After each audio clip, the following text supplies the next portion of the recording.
People come to our workshops for all different reasons. Some people come because they're sick. Some people come because they want more money. Some people want a new job, a new opportunity, a new career, a new relationship. Some people want the mystical. People come for all kinds of reasons. To me, I don't care.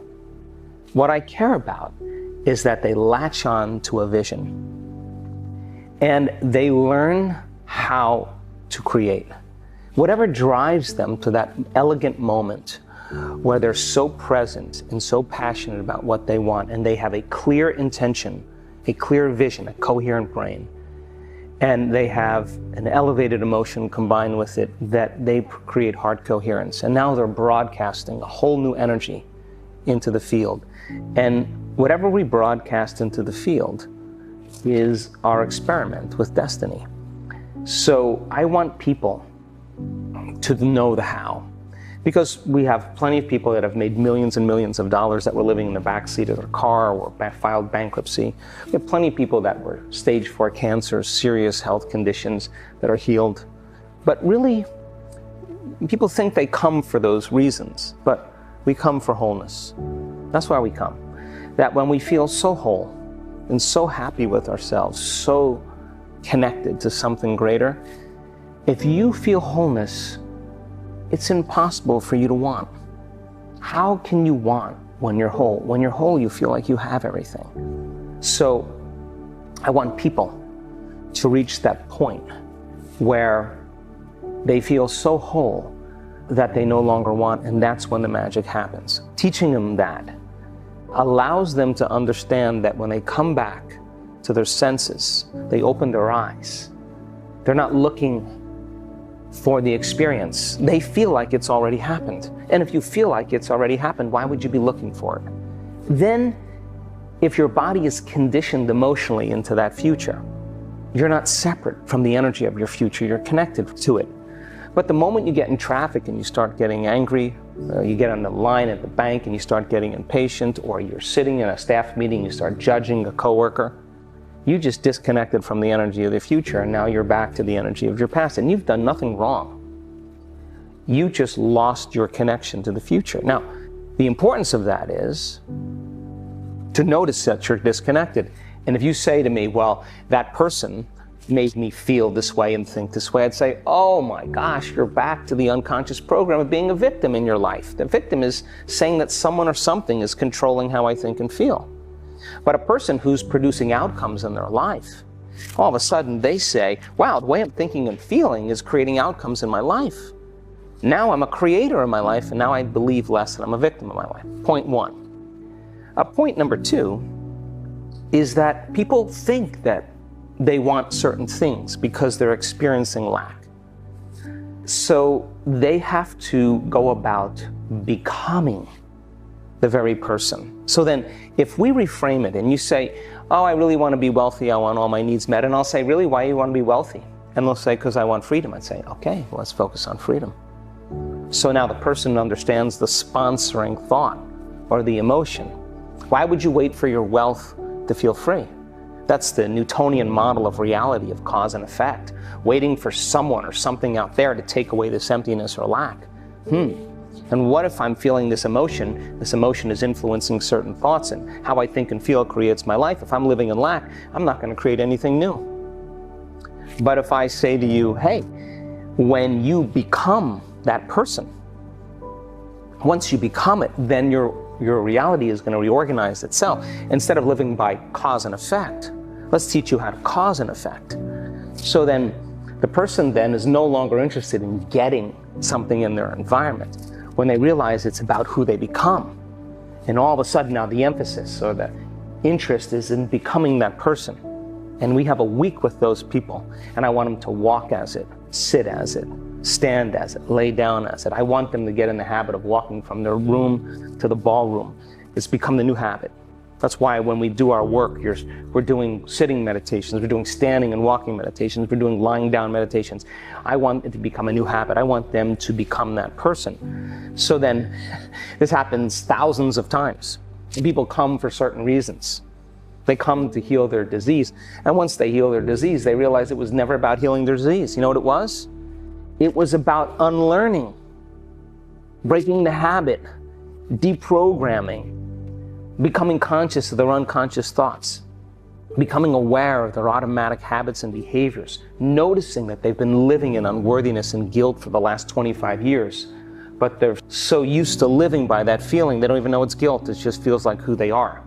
So, point number 2 is that becoming that person requires you to stop being the old person. That's the work.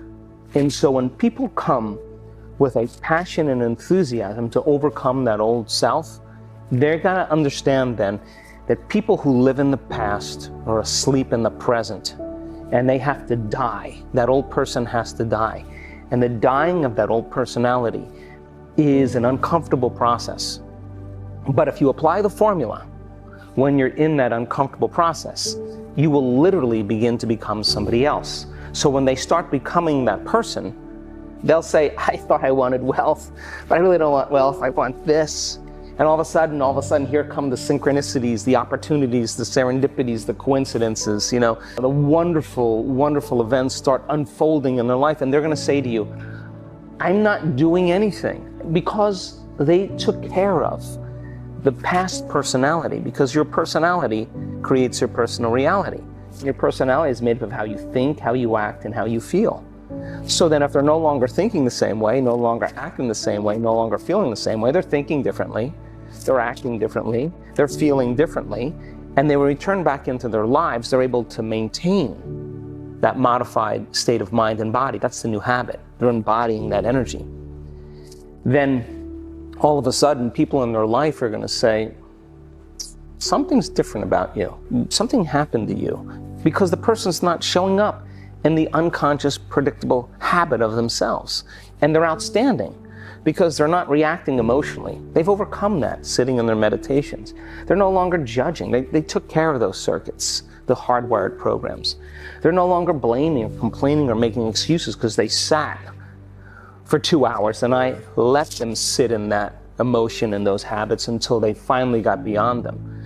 Now, that's the work. So that person that they've had to conquer, that person they've had to overcome, that they had to become conscious of so they would not go unconscious again. The side effect of that is self-love. The side effect of that is a level of satisfaction with yourself that allows you to be satisfied with others. And people who judge themselves will judge others. People who hate themselves will hate others. People who are impatient with themselves will be impatient with others. People who abuse themselves will abuse others. People who love themselves will love others. People who feel a gratitude for their effort will have gratitude authentically in their life. People who are joyful because they sat in the fire and something changed are going to naturally be joyful, not because they need a car or a wardrobe or a vacation to feel that. They feel joyful because they really feel joyful. It's not coming from out there, it's coming from in here. They will be joyful in their lives and it'll be real. So we're just seeing a community of people reaching that consciousness, and they're not relying on somebody out there to bring them joy. They're joyful because they're in love with who they are. People confuse self-love with pleasure, and it's not the same. The more we are content and love ourselves, the less need we have in our environment for love. See that? And love and need has been very confusing for a lot of people. So if you have two individuals, and by the way, relationships aren't just with one person. We get different things from different people that we have in our lives, and we shouldn't limit our relationship to one person. Not to say that you can't be in an intimate relationship. I'm saying that we have numerous relationships that are equally as important in the grand scope of who we are as souls on the journey. We just can't love one person and despise everybody else. It's got to be consistent. So, but in a relationship where we're talking about men and women, the number one thing is having the same purpose. That if you have a purpose to truly be your best, and you have a person in your life that wants that same thing, well, you're heading in the same direction. And if your passion is to change the world, if your passion is to make a difference If your passion is to end world hunger, if your passion is to resolve global warming, your passion is to lead by example, whatever your passion is, to have an abundant life, doesn't matter to me. And those two people share that very same purpose, then they're moving in the same direction.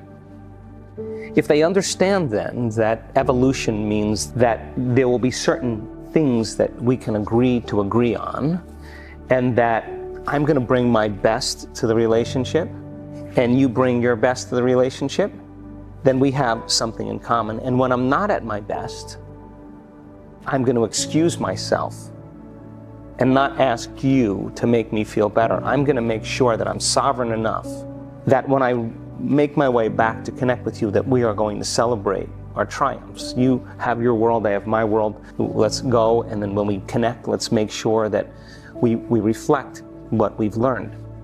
If I'm stuck and I need a perspective, I want to know your perspective, but only when I ask. If I'm ready to ask, then give me your greatest truth. That's what great relationships do. We support one another in that way. And then it's a give and take, which means then mistakes will be made. There will be challenges. You are going to show certain aspects of a program when you're switched on. No problem with that. But the question is, how long are you going to stay there?